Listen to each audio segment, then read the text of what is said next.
Well, welcome to New York. My name is Chris Chia. I'm one of the moderators for the InMode live stream educational series. We're really pleased to have Erez Dayan, a close friend of ours, co-author, supremely well-trained plastic surgeon from Reno, Nevada, who is the founder and director of Avance Aesthetics. He's a fellowship-trained plastic surgeon, as well as Harvard-trained from the residency phase, and he's one of our leading investigators and speakers and expert on the topic of all things aesthetic, especially with RF, both non-invasive and minimally invasive. We're going to have to revisit arms, and we also have Lisa Meller, PA, who's the co-producer of the series, and Scrubbing with Dr. Dayan. Wanda Cummings, who's our VP of Clinical, as well as Shannon Berg from InMode as well. We'd like to thank most of all our patient, and we have Justin Ross behind the camera and Ryan Windes on the board, and Gigi in the room as well. Erez, thank you for doing this today. Thank you so much. Thank you for having me. So tell us what you're going to do today. Well, we're very excited. I think arms, for me personally, are one of my favorite areas to do with radiofrequency. As we know, arm lifts or brachioplasty tend to be an undesirable procedure for patients because of the long incision and downtime. So radiofrequency has really been a great solution for us. Kind of like a gap procedure, like in-betweener. Exactly. And this is a perfect patient, a patient in their 50s that has some laxity that bothers them in the upper arm, but is not severe enough to have an excisional procedure, and liposuction is also going to leave some loose skin. So this really addresses that gap group. As well as the suprapatellar skin, which can be a bugaboo, not just to say, but to do. Very popular area. So we're going to do above the knee. We're going to use BodyTite in the arms. We're going to use FaceTite for the upper knee area, and then we're going to use Morpheus8 Body, which has really been a very successful fractional radiofrequency device to additively include radiofrequency. Great. Well, without further ado, we just... Thank you so much. Yeah, thank you. And we pre-medicated our patient with 10 milligrams of diazepam, 5 of hydrocodone and acetaminophen, and an appropriate antibiotic. So I'm going to have you hold We're going to talk about the prep. It's a circumferential prep, right? Right. So we have a circumferential prep. I guess what we'll do is kind of show you guys. So we already tumesced this arm. We'll discuss the tumescent briefly as well. And did you want to show the? Go to the tumescent slides. Yeah, right. Yeah, let's show the tumescent slides. So just to describe the tumescent technique, and then we'll go to the markings. But so essentially, we start off with this is I learned this from Dr. Chia and Dr. Theodoro. So the solution A basically is 1 gram per liter, and that really works exceptionally well. And I think one of the key things I learned from Dr. Chia and Theodoro was how you really want to tumescent is to go right above the fascia level and treat the nerve like a tree and get to the root first, and then all the branches will go numb. So we use a solution A, and this is a great illustration of that. So the first thing we do is take a few cc's of just 1% lidocaine with epinephrine just to create a wheal. And I think one of the nuances I've learned is to really go perpendicular to the skin. You don't want to create a wheal in the dermis because it tends to be a little more painful. So we create a wheal at our entry point. We make a small access incision with an 11 blade. And then we use the spinal needle or tumescent cannula, and we go deep first. And if you go deep first, it does a few things. The first thing is it opens up a natural plane, because the suprafascial plane is where you want to be. That's where you're going to maximally heat the fibroseptal networks. So the overlying goal of this technology is to apply radiofrequency energy to the fibroseptal networks. So if you tumescent above the fascia, we're really opening up that plane. It functions as a heat sink. Of course, it's an anesthetic, and it's going to work best from deep to superficial. So if we can go to the next slide. Kind of low and slow, like barbecuing, right? Exactly, just low and slow. So we open up that plane, and this is the case for arms, abdomen, knees. You always want to be superficial. You'll feel the tumescent go in very smoothly and open up that plane, and then you move more superficially. So we already tumescent this patient's arm. We'll show you the tumescent technique on the knee when we get to the knee area, just to demonstrate the actual technique. Maybe you can put the cannula in, yeah, just to show you what depth you're on. Absolutely. Like to prefer. So we made an access point right here, and this is just the tumescent cannula. So see here, I'm in the suprafascial plane. It moves very easily, just gliding in that plane. Do you feel anything? Yeah. So our patient is comfortable. She was comfortable throughout. And one of the other key aspects is you want to release some tumescent ahead of you. So you want to make sure that you're always tumescing ahead of the cannula. And then we just test it and kind of demonstrate more superficially that everything is properly tumesced, which it is. So, you know, that whole process took about 10-15 minutes. It's a very efficient process.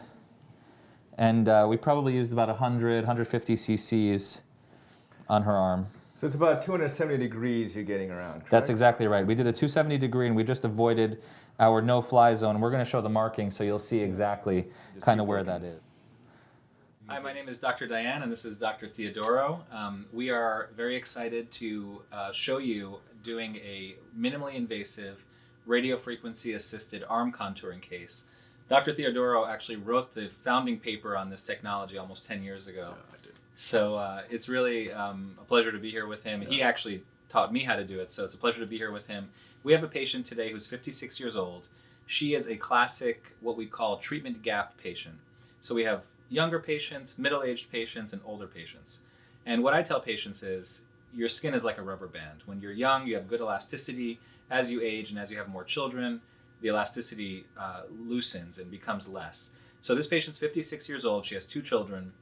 She has some moderate soft tissue laxity of the arm, so we're going to be using radiofrequency to contract that soft tissue and provide her with a much better arm contour without any excisional procedures. Erez, first of all, you know, great. I'm so glad you're doing this operation because at the end of the day, this has to be reproducible across the board. Right. So no matter how smart or how dumb someone is, they have to be able to do it. Right. Otherwise, it's not a good operation. So tell us a little bit why this type of patient, had we not had radiofrequency, you know, what would you have done? Because at the end of the day, there's always fear when we do arm liposuction. Mm-hmm. You know, the laxity, right. Not bad enough for brachioplasty, not good enough for lipo. Exactly. If she had come to me and not having this technology, I'd be probably turning her down. But tell Right. us how you walk through the algorithm and through the decision-making process. Right, so it's a great point. So, you know, these are challenging patients because we really want to provide them with good contour. They're relatively fit. But, you know, there's certain procedures, for example, a brachioplasty, there's a long incision associated. So I think you really have to have a good justification to do something like that. So in the classification system we use, we would call this a type 2 patient. She has enough laxity that if you just did liposuction, I would be nervous about how her soft tissue may contract. It may even look worse. So we need a way to provide her. Now this, you know, this technology is, I tell patients, it's not equivalent to a brachioplasty, but it's the best technology available to give you soft tissue contraction without incisions. But why not do a modified brachioplasty? Great I question. believe Dr. Rourke has championed that operation. I've talked about that. Yeah, I think, you know, there are many patients, first of all, that don't want any excisional procedure, A. B, you know, a limited brachioplasty where you take a crescent of tissue is limited in terms of how much laxity you can get out, and there's always recurrent laxity. So for many reasons, you know, as a younger plastic surgeon, we've built our practice on this technology because patients really want minimal downtime, they want real results, and they don't want incisions. Nobody wants a scar. Nobody Would wants you a scar. say that the modified brachioplasty, even though you're able to hide the incision in the axilla, Mm-hmm. it wouldn't necessarily address the vertical height laxity? Exactly. It only deals with one dimension. It's almost like doing a breast lift with just a wedge excision. You know, really to do a brachioplasty right, you need to deal with a horizontal and vertical dimension. So the thing I like about your technique in RF brachioplasty is essentially we're doing a 270 degree contraction of the soft tissue to shrink it like a cylinder. And we combine this with liposuction, and we're really able, I think arms are one of the best indications for this technology. So I'm happy to show you the markings, and this is beautifully described in your paper, so whenever we're showing people, the paper really goes step by step, so I highly recommend you look at it. Here's the bicipital groove right here. We're going to mark that out. And I usually go 2 finger breaths, and this is kind of a no-fly zone. And the reason this is a no-fly zone is because, first of all, it's thin skin, and we really don't need to be in this area. So what we're really focusing on is what you guys call the transverse midline meridian. So if you looked at it almost like the seam of a jacket, I'm just going to have you turn a little bit this way and just bend your arm. So I'm marking out here the olecranon, and just like a seam of a jacket, this is the area of maximal contraction that we want to get. So we really want to focus on the seam, and the maximal amount of kind of skin laxity is right around here. So we just want to kind of identify that so that we're able to really focus in on this area. And what we're going to do is we're going to do this under local anesthesia, which is a huge advantage for us because we're able to do these procedures in office comfortably under local anesthesia. We don't need an operating room. We don't need an anesthesiologist. It makes things much easier for us and for the patient. We're going to come in about a finger breadth inferior to the olecranon here. We're going to tumesce the whole arm 270 degrees so we get a nice cylindrical contraction. And we're going to apply radiofrequency, especially to this midline meridian line, to really give a beautiful soft tissue contraction. So is the idea, Rez, that triceps midline meridian line acts like an internal brachioplasty scar? Essentially, in a way you want to release everything and let it recruit to that area? Exactly. It's going to be the maximal area of contraction because that's where we're really going to focus our energy. So so we're going to go all the way around and yeah, exactly. So we're really treating that like a seam. So it's almost, I think, exactly like you said. Now, we're also going to mark out her deltoid here, her deltoid fat pad. And this is a technique that I learned from you guys, and I think patients actually equally appreciate. We're just going to make a little access point here. We're going to do a little kind of medium definition liposuction just to highlight that area. And altogether, it's going to give her a more toned, more athletic appearance. And you know, it's an easy procedure to do. It's a safe procedure to do. The device is temperature controlled, so we're just going to set our temperatures, apply the radiofrequency energy, and over the next 6 to 8 weeks, she's going to see a significant contraction. You don't have to put RF here because that's right. Yeah. You want to explain a little bit about the areas of Dr. Rourke spoke about that as far as in the paper you guys wrote about areas of adherence versus areas of non-adherence. Yeah, absolutely. So exactly. So we're not going to do any RF to this area. We're just going to kind of liposuction this area just to highlight the deltoid. But as far as how much does she have? I mean, she does have enough for us to bring it down, right? Yeah, a little deltoid fat pad here. So here's kind of the maximal area of projection of the deltoid fat pad. So we're just going to kind of highlight that. Now, in terms of the arm, I think there's a couple things that are going to be helping us here. So we're going to discontinuously undermine, which is going to allow us to expose these fibroseptal networks. So the thing with bipolar radiofrequency that's unique is we're really focusing, just like the strings on a parachute, we're focusing on these collagen bands or these fibroseptal networks that connect the skin to the underlying fascia. And when you apply radiofrequency to those bands specifically, those bands have a lot of resistance, so they preferentially generate heat. It's Ohm's law. It's a law of physics. So when you put an electrical current, which is what radiofrequency is, across these collagen bands, you preferentially get heat.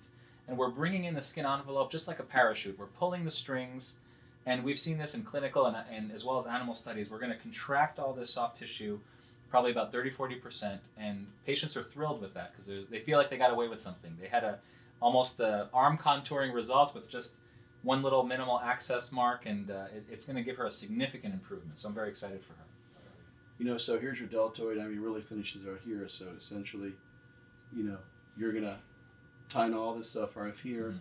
And you see deltoid. She's and mark pretty off muscular. proximal third. Proximal third, you're going to cook it the most. Right. Yeah. Right. The proximal third goes. Okay. So you could do it. You could certainly do it on the other arm, show it, or. No, it's okay. We'll just give give you a countdown, and we'll just rotate her. All right. I made it cut so you can start rolling again. So we just cut and then roll again. Yeah, maybe I'll have you kind of go sideways, and then is that okay? Is that Yeah, good? we'll just. Good. And I always Thank you. Yeah. So here's just so everyone knows. Highlights This is, it, highlights it. I'm sorry, running all over you. Okay. Make it up to you. It's the price I have to pay. For not coming to me. For I'm kind of flattered actually that the butt dimpling company did not pick me as their guy. I think you're it now. I think you're it. We're done. We've crossed that bridge. Justin's gonna give you a countdown. Okay.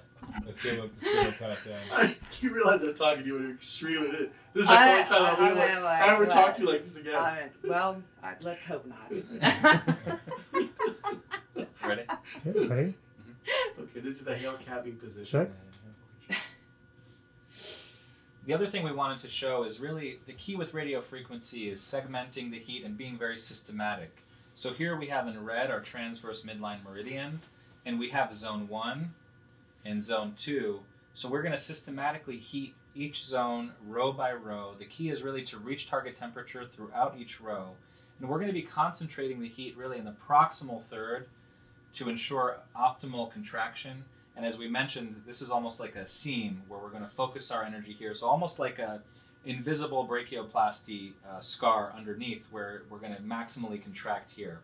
Now, one thing that I've noticed, especially in arm cases and also in neck cases, is as the collagen forms, you're going to see a band form here. And that's actually a good sign because that indicates it's going to almost be like a small rope. And that indicates maximal collagen formation, and then it remodels on its own. So it's actually a very good sign. And here you're going to see on the posterior side, we're just going to have a turn. When we contract this proximal area, it's really going to give a very sharp contour. And here's our deltoid fat pad. We're going to highlight that as well. So she's a great candidate for this. Actually, the first case that Dr. Theodoro trained me on a number of years ago was a type 4 arm, which is not ideal, but actually the results were very significant. So now I know, on patients like these, you can really knock it out of the park. So we're very excited to contract this area and give her a beautiful arm contour. Last question, Erez. Mm-hmm. Do you add RF microneedling here, or how's that? Yeah, that's a great point. So we always prefer to add fractional radiofrequency or the Morpheus device. So what that does for us is it gives us what we call an inside-outside heating, and that's something that Dr. Mulholland has spoken about in previous papers that he's written. So the bipolar radiofrequency is really focusing on the deep fibroseptal networks, and then the Morpheus device, it's adjustable depth, so we can go as deep as 4 millimeters. And we're going to provide additional radiofrequency energy at the subdermal level. We're going to remodel the adipose tissue subdermally and concentrate the heat at the subdermal level. So we're getting both the fibroseptal networks as well as the dermis together to ensure the optimal contraction. Talk to us a little bit about Burst, Erez. Yeah, so the new device, which is the Morpheus Body, is actually game-changing for us in many areas of the body. It goes as deep as 7 millimeters.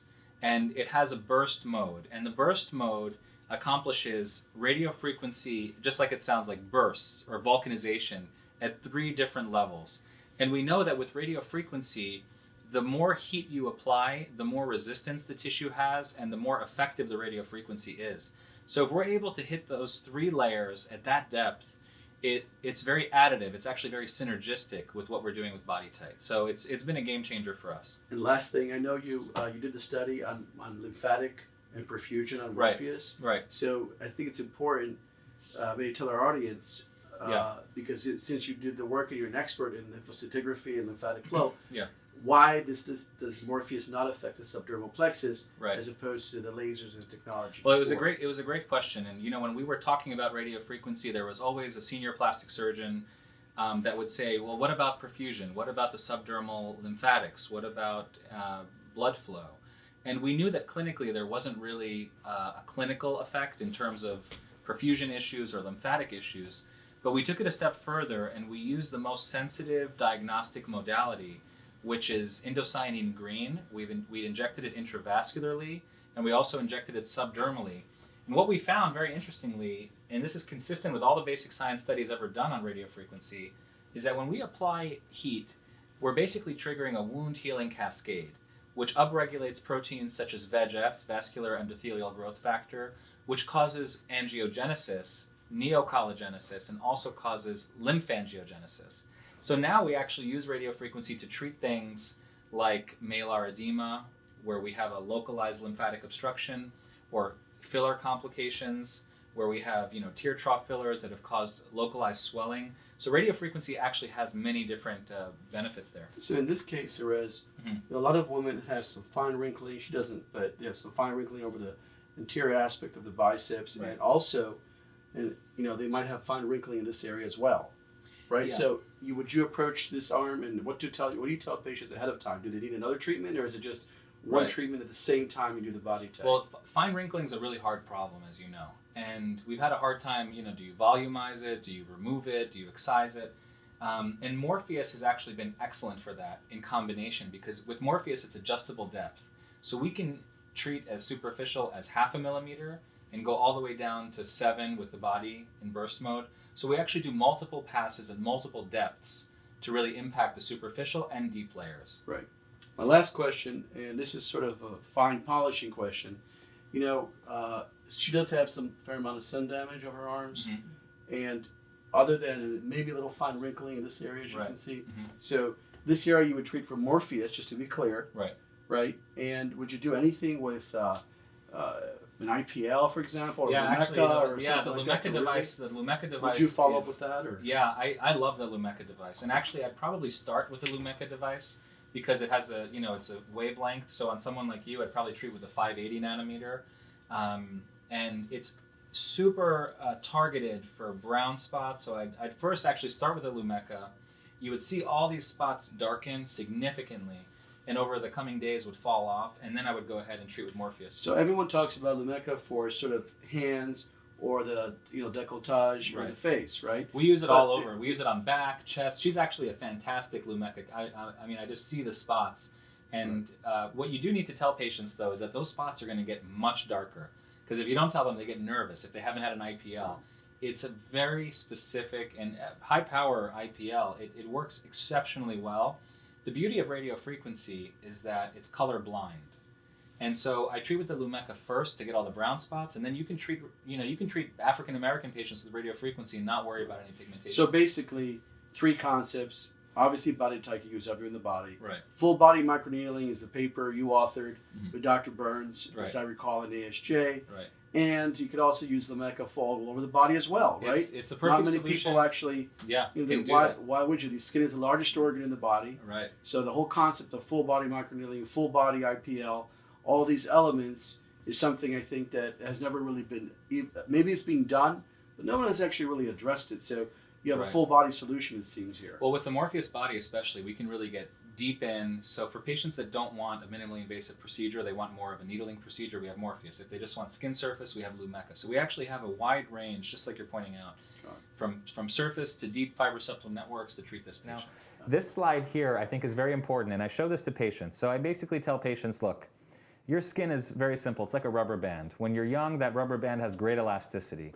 The more kids you have, the older you get, there's environmental factors, of course, like smoking and other things, will impact the elasticity of that rubber band.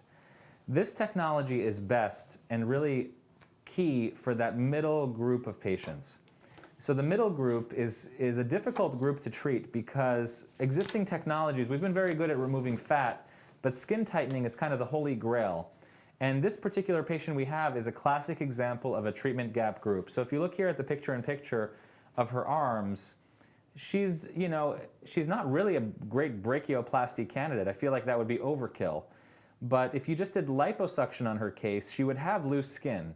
So we really need a middle ground treatment to contour the soft tissue, to contract it in a minimally invasive fashion. And that's what this technology does.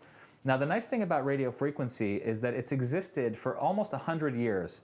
If you just think of electrocautery, it's almost a 100-year-old technology, and it's been used in almost every field of medicine, from surgery to cardiac ablation to orthopedic joint tightening. Radiofrequency is something we're actually very familiar with in medicine. It's really only become popular in aesthetics over the last 20 years or so, with the advent of monopolar radiofrequency in aesthetics, and now all this technology is bipolar radiofrequency. So if we can cut to the next slide, please. Asymmetric bipolar, right, Erez? Exactly, asymmetric. So really what here you can see the different types of radiofrequency delivery methods. And in the middle is an example of bipolar. So here, if you look at the handpiece at the picture-in-picture, this is the BodyTite handpiece. And the energy is coming from this part of the electrode here. It's about a 0.8 centimeter exposed area. And the energy is moving preferentially from this internal electrode to the external electrode. So majority of the heat is actually concentrated about halfway between these two electrodes. So what we're doing, very simply, is delivering an electromagnetic current across tissue. And what happens is, this is Ohm's law of physics. When you deliver a current through tissue, certain tissue types develop more heat or have more resistance or impedance. And so collagen and fat happen to have a lot of resistance. So we take advantage of that because we're effectively heating the fibroseptal networks preferentially. And we know that when you deliver a controlled injury at a certain temperature for a certain period of time, you ultimately end up with a wound healing cascade, which will cause soft tissue contraction. So that's how radiofrequency works. And the nice thing about bipolar radiofrequency is it causes volumetric bulk heating. Monopolar radiofrequency tends to travel through the path of least resistance to a grounding pad that's remote. The bipolar technique is much more efficient, in my opinion, in terms of bulk heating tissue. Definitely. So can we go to the next slide, please? So, we show this to patients, and there is an immediate soft tissue contraction effect that's minor, And the immediate effect happens through the heat. You get cleavage of hydrogen bonds in the collagen triple helix, and they've shown that in electron microscopy studies, how you get some immediate contraction. But really, you have to tell patients this is a long-term benefit to you, so you're going to start seeing the contraction in 6 to 8 weeks as collagen forms. Can we go to the next slide? So these are the different devices we use. All the way on the far right, this is the BodyTite device that I'm holding here in the picture-in-picture. The BodyTite device is a longer device, and there's a meter on it that allows you to determine how wide you want the 2 electrodes to be. So right now we're at a number 6, and you can see the width of it, and if you turned it all the way down, you can narrow the distance between the electrodes. Where do you target the internal probe in terms of anatomical depth? Yeah, great question. Yeah, So I don't know if I'm jumping ahead. No, yeah, perfect. So the internal probe, we glide right over the fascia. The goal here is really a deep heating. So we're really trying to maximally heat the fibroseptal networks. I'm not really focused on the skin. We're focusing on fibroseptal networks, and we want to bring the soft tissue envelope down almost like a parachute. So you can imagine those fibroseptal networks like the strings of a parachute, and we want to contract those. And we'll discuss it, but that's why we normally do the radiofrequency before liposuction. So we tumesce first, make sure that the tissues are fully tumesced, the patient's comfortable, and the fibroseptal networks are fully extended. Then we apply radiofrequency. And the reason we do radiofrequency first, many people ask, do you do lipo first or radiofrequency first? We normally do radiofrequency first because the tumescent is there as a heat sink, it's safer, and we're also maximally heating those fibroseptal networks. And then we can perform liposuction secondarily. And the residual heat is pretty significant as well. After The you residual start. heat, yeah. So we have a FLIR camera. Dr. Chia has a FLIR camera here, which is a thermal camera. And when you treat a patient, you can image them 45 minutes, an hour later, and you can really appreciate the bulk heat effect on a patient's arm. So I suggest everybody gets this camera because the FLIR camera is a really nice way to show patients heat signatures. It's very good for social media, you know, when you want to show a treatment without too many of the gory details. Although it's minimally invasive, it's not too gory. Some people prefer not to see procedural stuff. You can show them the thermal image. It looks very advanced, and it's a nice camera to have. So the other devices here are the FaceTite, which we'll use on above the knee area. It's just a smaller device. And then we have the AccuTite, which has really been a great device for us in smaller areas like an axillary roll. Sometimes we use it above the knee as well. And then areas of the face like lower lids, nasolabial and jowls, for example. And then the Morpheus we're going to use, which is a fractional radiofrequency device. We'll talk about it when we pull it out, but there's a Morpheus body device that goes 7 millimeters deep. And I think one important point, you know, a lot of people talk about radiofrequency microneedling. This is really a fractional radiofrequency device, and it's bipolar as well. So the energy is moving from the tip of the needle to the faceplate. And it's really important, you know, when you look at other radiofrequency devices, microneedling devices, to differentiate that some devices, most of the other devices, the energy is moving between the tips of the needles. So you never get a true volumetric heating of the skin envelope. So this is the only one that I'm aware of that's bipolar, where it moves from the tip of the needle to the faceplate of the device, and that also leads to volumetric bulk heating. So the way we do this is, so the patient's tumesced. Now we already pre-treated her a little bit, so what we're going to show you, we have our entry port here. It's proximal to the olecranon. And what I liked, a couple key features, you know, you always want to, I treat radiofrequency almost like an iron. And the way it's positioned matters, especially over curved areas. So I like to cantilever down. What really matters from a safety standpoint is the internal electrode. That's where the energy is coming from. So you don't want to ever really see your internal electrode superficially. Like when people do high definition liposuction cases, they want to see their cannula. Right. You don't want to see the internal electrode. That needs to be deep. And it's important when you're coming over curved areas to maintain this cantilevering down. So that's a very important feature. And the second thing is you want to avoid the entry port by about 1 centimeter in a case like this, because if you don't, you're always going to heat that area. It's going to be overheated, because every pass you take, you're going to overheat that single area. Can you show them where you put the entry port? Yep, so the entry port's right here. It's a very small, just 11 blade access point. And then we just treat row by row very systematically. And I think, you know, for the surgeons that do a lot of liposuction, this is kind of a very different way of doing things. You know, with liposuction, you're moving fast and you're cross-hatching, trying not to cause a contour deformity. With these cases, you have to look at it more like ironing. You want to do row by row, being very systematic to hit your target temperatures, you know, and make sure that you treat the whole area.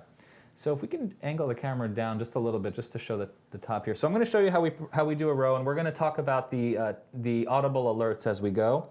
So we like to do it in a retrograde motion first. So as you noticed, I kind of pass the device to make sure I have a clear runway here, because I want to make sure that I have that there's nothing kind of obstructing me. Now, she's never had Pre-tunneling. Pre-tunneling, exactly. Yeah. And sometimes it's nice to do it with the tumescent cannula. It's a little bit more rigid. And so we're going to go ahead and treat. So the single beep means we're far away from target temperature. You're going to hear a double beep next, which means we're approaching. And then you're going to hear two types of triple beeps. The fast triple beep means we've hit internal target temperature, which is really our main goal. And then there's a slower triple beep, which means we've hit external target temperature. So I'm just slowly treating, cantilevering down. I'm moving. I don't like to stay in one place for too long. About 1 centimeter per second. Exactly, 1 thereabouts. centimeter per second. So you hear the beeping starting to become faster. It's partially because this skin's a little bit thinner. Now this heat is going to stay in the tissue, so we actually do not recommend putting ice on it. We want that heat to stay in because it leaves an effect. So you can see now the nice thing about this device is it's not continuously firing, it's maintaining that temperature. So I'm not worried about overheating it as long as my depth is appropriate. I don't want to be here forever, but I'm at target temperature for 20, 30 seconds, and that's great. So I'm just going to move to the adjacent row and do the same thing. So it's a very easy treatment to do. You just have to maintain your appropriate depth. Now, one alert you haven't heard yet is a temperature surge. So there is a safety feature on this device. So if I were to be too superficial, the device would identify a rapid increase in current and temperature, and it would be a separate beep. Hopefully we don't hear it, but we might. And that means you're too superficial, or the temperature rose too quickly and the device did not fire. Right. And I like hearing those alerts because it tells me that the device is responsive and it's keeping me safe. Another alert, if the device is not coupled, you're going to hear that noise. So if the internal and external electrode are not aligned, it also will not fire. So it's actually a very intelligent device in the sense that it's keeping us safe as we go. Do you ever use a counter incision in the axilla to go the opposite direction? I've definitely seen people do that. Well, they'll put the patient prone and then make a small incision here and go this way. I think it works just as well. The nice thing about RF is that, it's not really a lifting effect. It's not directional. We're just contracting the soft tissue. So you can get at the tissue with whichever way is most comfortable and makes most sense to you, as long as you're applying that area. Are there any cases that you don't liposuction afterwards? I have had cases, I would say in the arms, most of the time I do liposuction, but I've definitely had patients who are very, very thin and I just apply radiofrequency. And we'll actually show you some of those after photos of that particular patient population. Now, are you varying your internal depth at all, or are you going to stay consistent? In this arm, there's not much room for me, so I'm kind of just staying right above the fascia level. Heavier patients I might do too. Heavier patients, some people stack the heat, I know. Mm-hmm. So you see here, we're reaching, there we go. So now we're reaching a consistent external target temperature in this row. And again, I'm not scared of the device overheating because I'm moving, my depth is appropriate, and I just want to make sure I have a good consistent heat across this row. You notice that I'm not coming too close to the entry port. Great, so this is from the paper by Dr. Chia and Dr. Theodoro. This is the PRS paper that we talked about previously. So here you see the markings, you have a no-fly zone, and you have a demonstration of kind of where we're maximally heating, which is the proximal third. You see here the area of maximal dependence, so we want to be aware of where that is. And when you look at the arm, when the patient has the arm in this position, you really want to identify where is the maximal laxity, where are we really focusing on? And that's what this image is showing. So we'll go to the next slide, please. So you can really direct the heat where you want it. Exactly, and I think it's important to note, you really want to look at the targeted area. So like Dr. Chia said, we're talking about a 270-degree treatment. So we're treating the extremity here like a cylinder. And you want to really treat it comprehensively in a 270-degree, avoiding the no-fly zone. Next slide, please. And part of the reason we're avoiding the no-fly zone is because that skin area is thin, it doesn't really benefit us to heat that area, and there's structures there that we don't need to be around. So this is actually a very safe treatment as long as you're avoiding that 1.5 to 2 centimeter strip medially by the bicipital groove, and you're focusing the heat at that midline meridian mark. So let's go to the next slide. And here you can see, they really are good at making analogies here. And this is just like a seam, just like where your brachioplasty incision would be. This is where we want to focus most of the heat. So this transverse midline meridian point is really a key line, not only to divide your zones. A big part of radiofrequency, I think, is just being organized and knowing, I'm heating this area and then I'm going to heat this area, and knowing which areas you want to maximally heat. So the ability to kind of organize yourself, treat each area very systematically, not be in a rush, and know where you're going to apply most of your heat is key. So what is your endpoint today? So my goal right now, so we already treated this patient, but I'm going to focus on the transverse midline meridian mark here and then the proximal third here, and I think that's going to give her the maximal endpoint. Now I can feel the heat in the tissue, so we're bulk heating this tissue. And I know that at these temperature settings, we're going to end up optimally kind of delivering energy. So right now we're at 19 kilojoules. So we have a couple questions Yeah. here. Any issue with the incision placement close to the medial epicondyle and ulnar nerve paresthesias for a week or two? Great question. I've never had an ulnar nerve issue. Now, I'll tell you why. If you look at the entry port, and that's a great question because I think it's a very important point. When I was in residency... Can you go full screen? When I was in residency, there was a case, it was a chief resident case, just a liposuction case where they banged up the ulnar nerve, and it was kind of scary, and I was surprised that even happened. Now, the ulnar nerve is running through here. So I marked out the elbow joint here, and I'm about 1 centimeter proximal.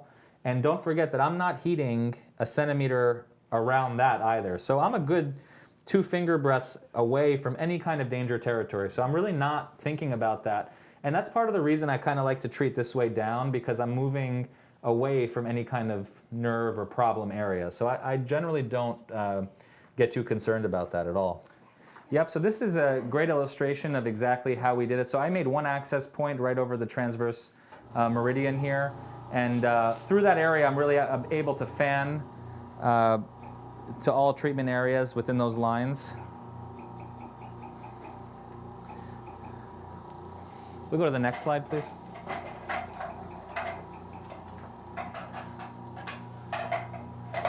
Right, so this is actually a really nice point that I learned from Dr. Chia and Theodoro. So really highlighting the deltoid fat pad. Patients love that because it adds a lot to the definition of the arm, and it ultimately just enhances their results significantly. So we can cut to this camera now, and let me show you some of the lipo. So the lipo, the way I like to do lipo, so I'm just going to clean some of this gel off here. And again, it's a 270, so I'm just going to insert the cannula. I like to stay deep, and I just kind of pinch the skin.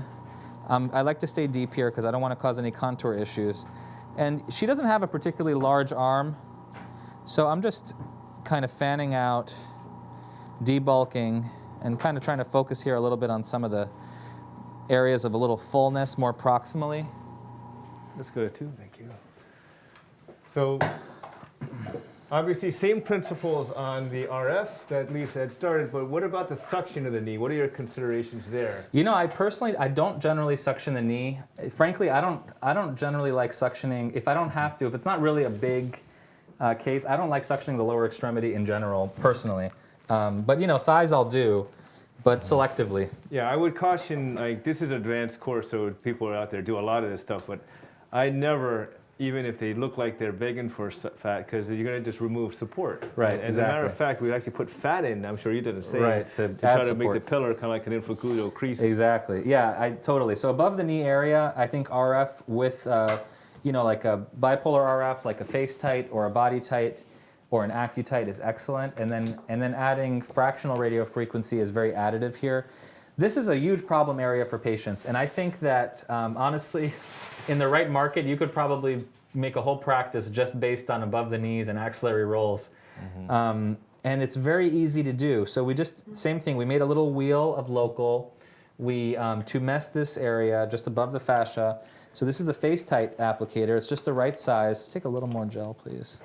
So again, I like to stay deep, heat the fibroseptal networks, thank you. Me, biologically, These settings, I'll turn it down just for safety, but average patients tend to be in the same temperature range. Dr. Foley has a question. You discussed target temperature. In the past, it was recommended to stop when target temperature was achieved. I have a comment on that. It's like everyone wants 100 degrees centigrade for boiling water, right? If you have a pasta party. Right. But you don't, when you throw a pasta in, you don't just turn off the heat when it starts boiling. Right. So it's actually a great point, and I'm glad he brought it up. Yeah. So, you know, when you look at our effective radio frequency, it's a continuum. It's a time-temperature continuum. And I think that, you know, there's a company perspective and there's a surgeon's perspective. I think the company's perspective is always focused on safety, which is, frankly, the most important thing. And from a safety standpoint, they're right that you don't want to overheat tissue. But if your internal cannula is at the appropriate depth and you have the ability to monitor temperature continuously, like we do, we're actually not overshooting the temperature. We are maintaining that temperature. So we're not surpassing target temperature, we're maintaining it. Yep. So the target temperature has not changed. You're sustaining it. It's sustaining it. So I think there is a value to sustain temperature for 20 or 30 seconds, but not to exceed it. And I think that's really, frankly, why I like InMode technology, is because it gives you that ability. You know, there's a slide where it'll show you what the electrical current being delivered is versus the temperature. And it's cyclical. It's not happening continuously. You know, InMode has a term called ACE, acquire, control, extend. So you acquire temperature, it's controlled at the preset designated temperatures, and you extend it throughout the treatment. So, you know, I tell people it's like having a Ferrari. If you're going to drive the Ferrari too slow, you might as well have a Toyota. Right. If you're going to drive it too fast and you don't have good control, it's dangerous. So this is similar to having a Ferrari with a control on it that you can't supersede your control, assuming you're at the right depth. Yeah. Dr. Isler has a question. If you are seeing cords post-op in a TMM, the triceps meridian, well, I've seen that in the past. Yes. Any instruction to tell the patients or anything that may hasten the resolution of it, and how long does it usually last? Yeah, that's actually a great point. Great so yeah. In the neck area and in the arm area, I've definitely noticed a cord, like a small rope even, that collects and forms exactly right on the transverse meridian line or right down the middle of the neck. And you know, the first time it happened to me, I got freaked out and I thought, oh, maybe I'll inject it with a steroid or something like that. But if you look at what we're actually doing, this is a wound healing cascade that we're triggering. This is a controlled wound healing cascade. And what happens, as we know, with wound healing is we get a proliferative phase where you get collagen kind of building up and then it reorganizes. The immature collagen can be heaped up in a little bit. It will, of course, yeah. And that's actually a good sign because it's indicating to us that you are getting neocollagenesis and it is organizing and it will reorganize. I usually tell people to massage it. And that, you know, frankly, I don't know how much it helps, but it definitely helps the patient to do something while it's resolving. But it will resolve, and I have seen it go away each of those times. I definitely had a pretty significant cord in the arm early with the first generation device, and I think it was because we didn't have an internal monitor. And that probably was a lot hotter than I anticipated. The results, to answer the question, for that one case, it took about 3 months to go away. She was actually a FITS 5 patient, which shouldn't matter anyway, as Erez mentioned earlier, but it just as an aside. And it was pretty significant, and I think I've never had it with this generation device. This was 8 years ago when we were doing the IRB stuff.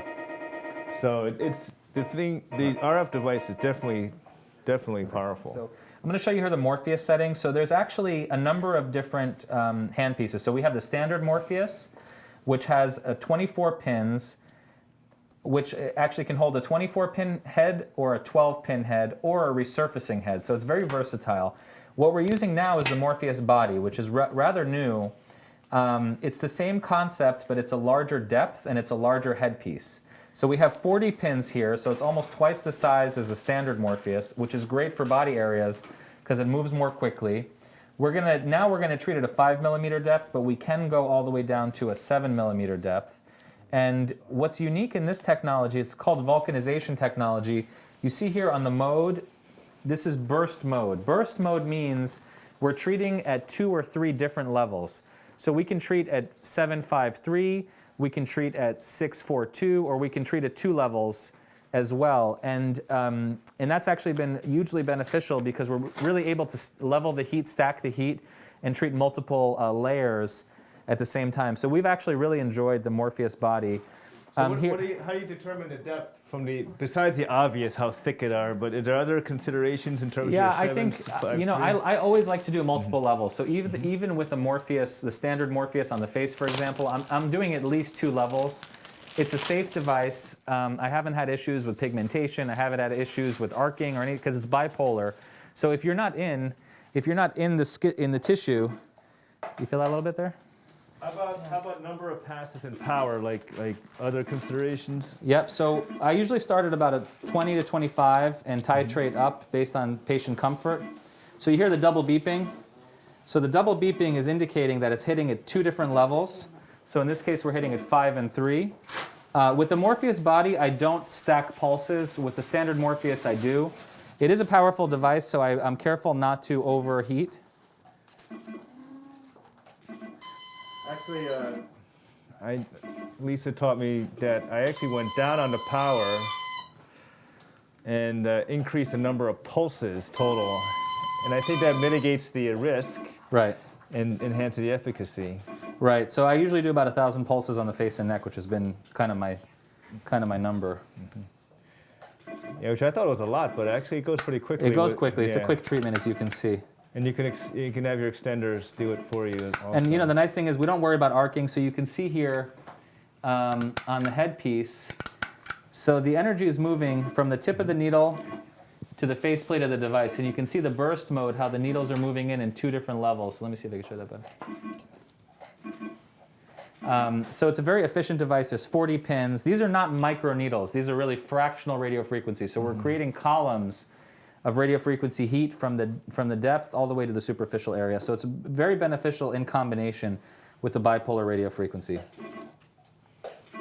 Any questions about the Morpheus, we're happy to answer. It's been a great technology for us. And a lot of the patients that we have, especially in the facial areas, I think people are moving away from filler and synthetic materials, and what they really want is a way to rejuvenate themselves, thicken collagen, improve skin texture issues, even smooth out some pigmentation issues. And the Morpheus has been a great solution for that group. So we have a lot of patients in their 30s, late 20s, and I tell them, honestly, instead of doing filler, which you're going to have to do every 6 months or 8 months, this is a better long-term anti-aging solution for you as well. And a couple off-label indications that we use it for, if I'm allowed to, is acne has been huge. So we do this for cystic acne. I know some of the dermatologists have talked about it. We put them on Doxy before for 2 weeks, and then we go ahead and treat them with Morpheus, and it kind of stuns those glands, and it also improves some of the skin texture. And acne scarring changes, especially with the resurfacing tip. And then also hyperhidrosis, people have talked about using Morpheus for. We don't do it that much, but I know that other people do. What level are you doing that for? So what I've heard, I imagine. Yeah, what I've heard is people usually doing it at 2 different levels, so they'll do it at like a 3 and 2. And again, I don't do it very often personally. In our practice, we're more of a kind of surgical or body contouring, face contouring practice. But people have talked about doing it, in lieu of like a Miradry or one of those other devices, and it seems to be quite effective for them. So there's a lot of things you can use this technology for. Absolutely. What I like about it, honestly, is that it's colorblind. I feel safe with it because I know as long as I'm at the right energies, at the right depth, I'm safe. Good. All right. So I think as far as the clinical part of this presentation, you've done a great job covering all the bases. Trying to think, Wanda, anybody think we can cover anything else, or any more comments? We're going to continue working because we have to do the contralateral sides. But as far as the audience goes, this will also be available on the InMode Resource Center shortly for all the users. I know Erez is super available. We're available in case anyone needs to contact us. More than happy if anybody wants to email or call. Or if you happen to be in Reno. Yeah, come by. Or New York City. We love to have you all. Anyway. How do you know you treated with Morpheus RFID? Good point. So a couple things. There's actually no visual endpoint, but you will see little areas of kind of little papilledema or a little bit areas of raised redness. That's normal. That goes away. Right. That was the endpoint of Morpheus, anyway. Right. If we go to the audience cam, we'll just say our bid our dues. We really like to thank our patient today. She's a superstar in her own right, and we appreciate everything going on here. Dr. Erez Dayan, thank you so much for having me. You know, you're our buddy. You're our, Thank you our guys. little Thank you brother, as guys. it were. It's been a lot of fun, and thank you Yeah. guys for taking the time to watch, and we're very excited about this technology. So Chris Chia, Lisa Mettler, Wanda Cummings, Sharon Berg, Justin and Ryan behind the board and camera, all thank you for your attention, and we'll see you guys next time.